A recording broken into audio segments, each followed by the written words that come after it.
So once you've determined the equilibrium constant for a reaction, we can use it to calculate concentrations in the equilibrium mixture. And we did this a little bit already, but we're going to.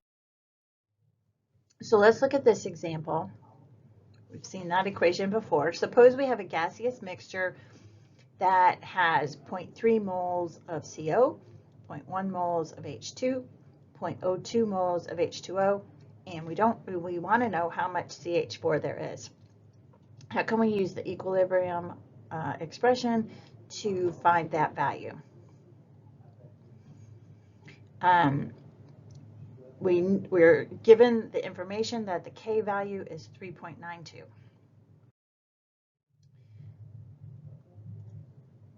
All right, so first we're going to, like I said, I think this is a thing that everyone needs to remember. We need to find concentrations.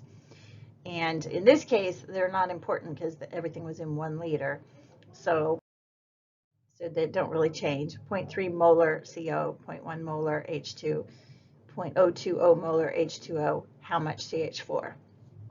Well, we have our equilibrium constant expression, and we know all but the CH4. So we know the K value, we know the H2O, H2, and CO, so we just plug those in and solve.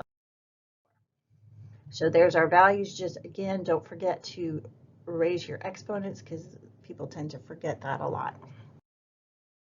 So rearrange the equation, solve for CH4, and we find out that CH4 is 0.059 molar. So that's a pretty straightforward example. But suppose we begin a reaction with known amounts of our reactants and we don't know anything about our products. How can we need to be able to find the quantities of all reactants and products at equilibrium? Well, we're going back to our ice chart and stoichiometry because we know how everything's related. So let's look at a slightly different reaction. CO plus H2O gives us CO2 plus H2. Suppose we start with 1 mole of carbon monoxide, 1 mole of water in a 50-liter container. What will the molarity, the concentrations be at equilibrium if the K value at equilibrium, for the K value at 1,000 degrees, or whatever temperature we're running it, is 0.58? Already we can see if it's 0.58, that means the reactants are going to predominate. They should be a little bit bigger than the products, but because it's less than 1. But we're not given any equilibrium concentrations, only the initial concentrations. So in this case, you want to set up an ice chart. And so our initial concentrations, go ahead and find the molarity. So they're each 1 mole in 50 liters. So 0.020 molar. Initially, we have no products, so we'll just put 0 there for that. Now we'll set up our ice chart and make our expressions in terms of x. This one's going to be pretty straightforward because everything has a coefficient of 1. So initially we have 0.02 of CO, 0.0200 of H2O, 0 of CO2, 0 of H2O. Because everything's 1, for every 1 CO we lose, we're going to lose 1 H2O, and we're going to gain 1 CO2 and 1 H2. But we don't know how much is going to react. That's what we're trying to find out. And so we're going to call it X. And so again, for every X CO that reacts, the same number, X of H2O, will react. The same number, X of CO2, will be formed, and the same X of XH2 will be formed. So notice the products are being added and the reactants are being subtracted. So at equilibrium, we have 0.02 minus whatever reacted minus X, 0.02 minus X. On the right-hand side, we have X and X. Now, we know our K value, and we can plug this into our K expression and solve for X. So there's our expression, and everything's raised to the first power because all the coefficients are 1. So again, like I said, this is an easy example. So we have X squared over 0.020 minus X, also quantity squared. And now we're going to have to get back to algebra where we're like, how do we solve for X? So Believe it or not, we're using it. You always said, when will I ever use this? Here's your chance. This one's a pretty straightforward example because notice that we have x squared on the top, and actually 0.0200 minus x times 0.0200 minus x is also a quantity square. And so it's a perfect square.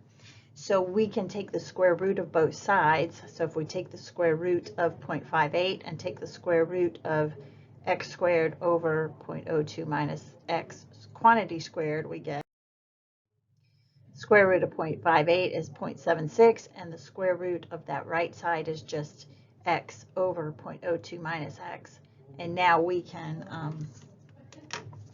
let's see, now we can rearrange it. So we've got 0.76 times 0.0200. Now your binomial algebra comes to light. Remember that you want to distribute. And so we have 0.76 times 0.0200 will give me 0.0152 minus, don't forget to distribute. And then if we add 0.76 to both sides, we get 0.0152 equals, so we have 1x plus 0.76x. And then what we have to do is divide both sides by 1.76, and we get x is equal to 0.0086. Okay, now we're not done yet. Let's go to the next slide. So here I did it for you. So distribute 0.0200 times 0.76 minus 0.76x. Adds 0.76 to both sides, so we have 1.76. And then x equals 0.0200 times 0.76 divided by 1.76 gives me, like I said, 0086. That's x. Now what we have to do is go back and plug that in. So 0.0200 minus 0.0086.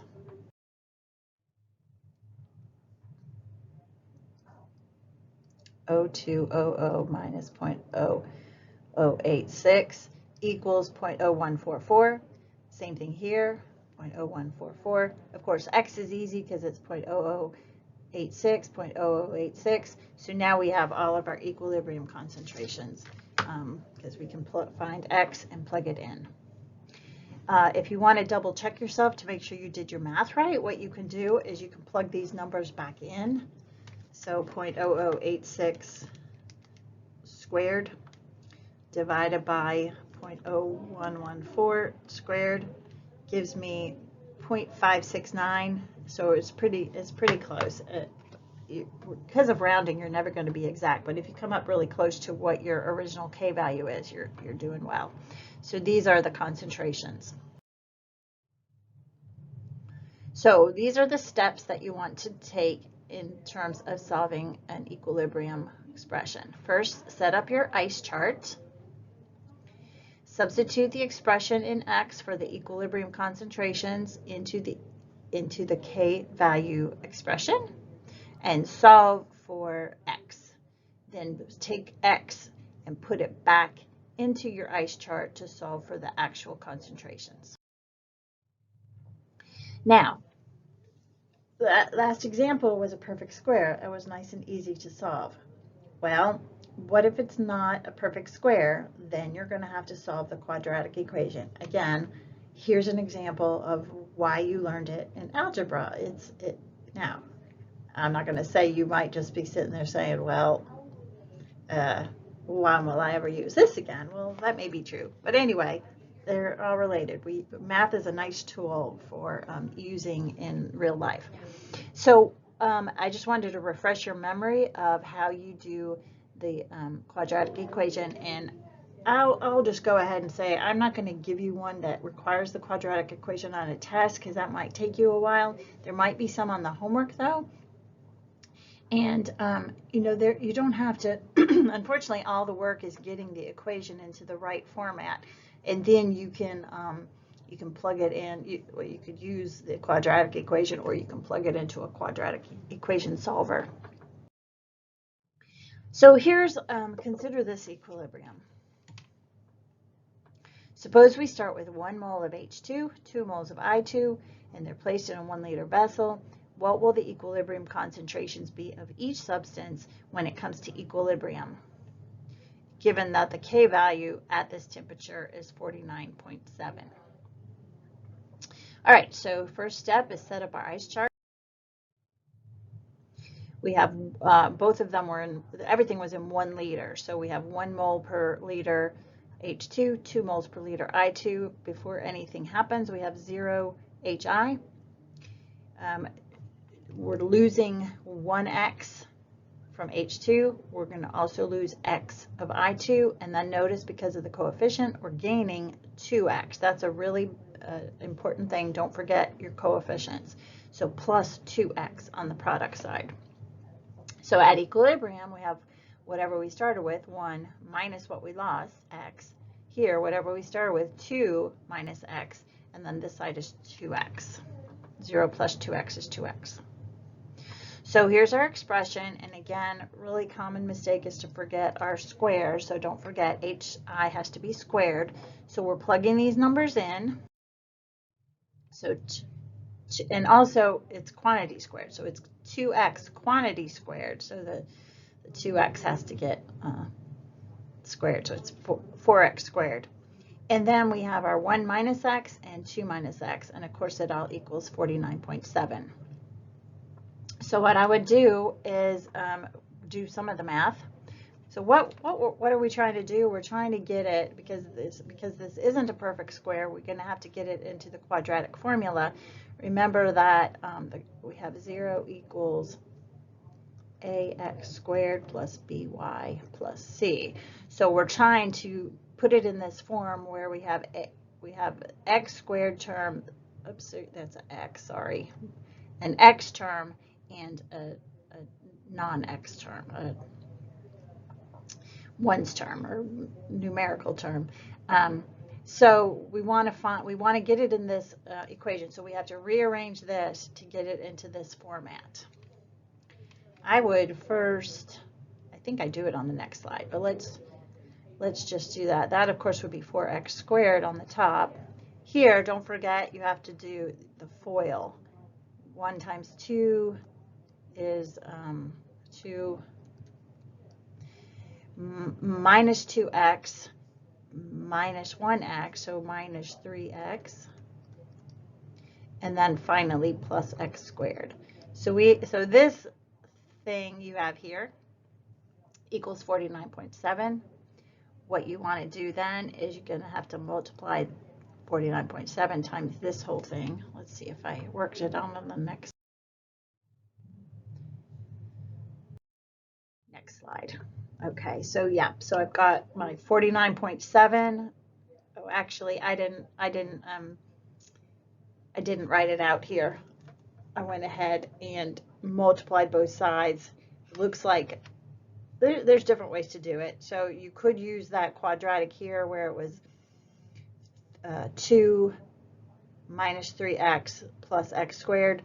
Or I think what I'm going to do here is go ahead and divide both sides by 49.7 to get it out of this side, which still works. So let's see. Yeah, I divided both sides by 49.7, and so notice I have this 1 minus x times quantity 2 minus x. The 4 divided by 49.7 is 0.080. So then I did the FOIL, 2 minus 3x plus x squared. And now you want to combine terms and put everything equal to 0. So notice that all I have to do is subtract 0.080x squared from both sides. So this would be 1 minus 0.080x squared. And that side then becomes 0. This term like that. So once we subtract the 0.080x squared, so this, remember, was 1 minus 0.080 x squared, so it becomes 0.920 x squared minus 3x plus 2 equals 0. So that's in my form of ax squared plus bx plus c equals 0. And so our a is 0.92, our b is -3, our c is 2. We use the quadratic equation. You could use a quadratic equation solver, or you can go ahead and plug it in the quadratic equation. And you find out that x. Okay, so there's two possible values when you solve for x using the quadratic equation, but one of them is not going to be able to work. So if you notice, if you plug in 2.33, you end up with a negative concentration on the left, because 1 minus 2.33 would be negative, so that's not possible. So only one of the answers will work. And so 0.93 is my answer for x, so that means my equilibrium concentration for H2 will be 0.07 molar. My concentration for I2 will be 1.07 molar. And then my concentration of this will be 2 times 0.93, which is 1.86 and molar. And if you want to check yourself, if you plug in 1.86 squared divided by 1.07 divided by 0.07, you should get pretty close to the 49. I think you get 46, but it should be really close to the 49, which was the K value originally. So there are my molar concentrations, and like I said, plug them in to check yourself.